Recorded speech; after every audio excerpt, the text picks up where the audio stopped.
Have you seen the new Windows layout in Windows 11? If you're not sure what I'm talking about, it's where you can position the different windows for your applications around the screen.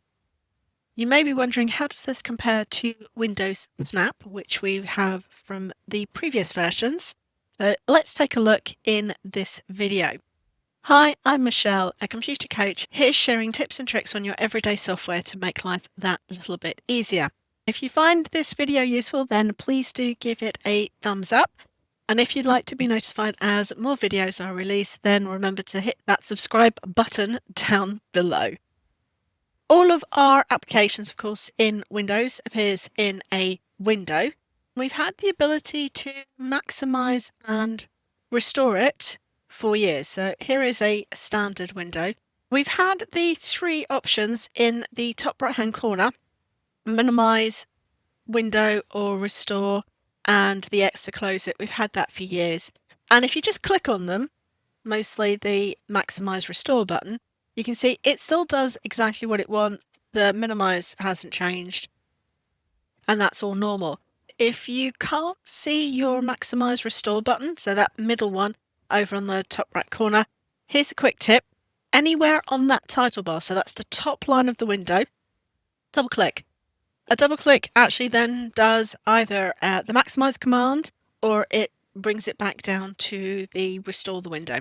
So that's a really useful tip, and I have to say I tend to use that quite a lot.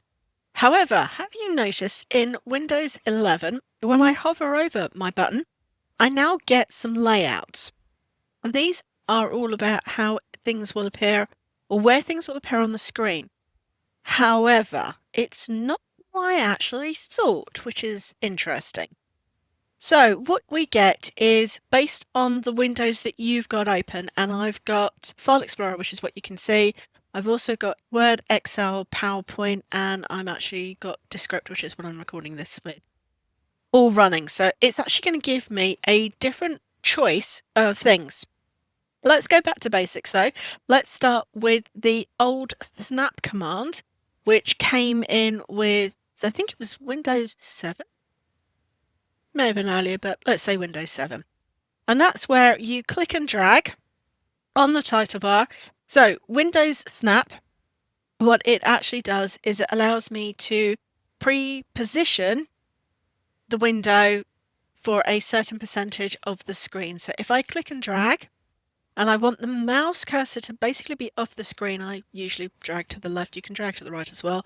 And you can see what's giving me is basically sort of 50% on the screen.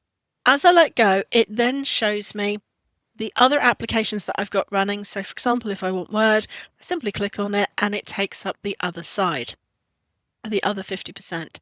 I can again click and drag. I can drag that to the right hand side, so I get my easy 50% to see two windows side by side. In Snap, we also have, there you go, the option for a quarter. So I've got obviously 4 quarters around the screen. And you can see I not only moved it to the right in this example, but move it down, and you can see I've got my option. It now gives me a list of other applications.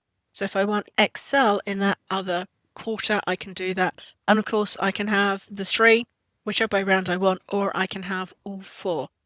So that's our snap command, and it's been there, as I said, for a few versions. What makes the layout option different? So if I hover over it, you can see I've got sort of the same types of options. However, what I've got instead is, if I click on it, you can see actually that's, also now it's doing it as I expected. It's doing it how I expected. And again, I can hover over and I can change, say, to have 3, all the windows. So let's choose PowerPoint. Here's something that I discovered that was interesting. This will work exactly as you expect it to with Microsoft products. So any of the Office suite, but this might not work how you expect with some of the other products. For example, Descript. This is going to look really weird because I've got the recording window. If I actually now click and drag this over to the side, that's not 50%. And actually it's giving me a different option.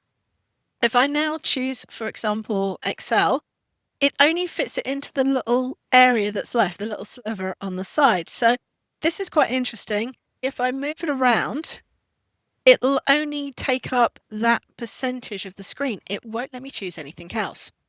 So let me minimize. Ooh, you can see I actually dragged it up, and I get the same options there on the screen. So be careful where you're dragging. Let me minimize that down. Let me take this back to my 50/50. However I want it 50/50. I'm going to do it manually. There we go. So let's do it 50/50. We'll make a word match, because with the Microsoft products, 50/50 is the standard, but I can change it to suit my requirements. I'm moving the mouse cursor so that I am in between, and can you see that I've now got a line between them, a thick line. So the mouse cursor is the arrow left and right, same as normal, but I've now got that thicker line between it.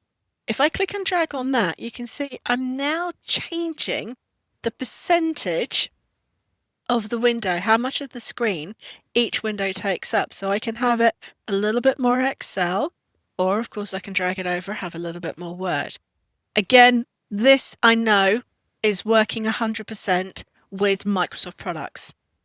But if you're using other applications, this may be different. So let's give it a go with Google Chrome, not a Microsoft product, obviously. So let's take that to one side.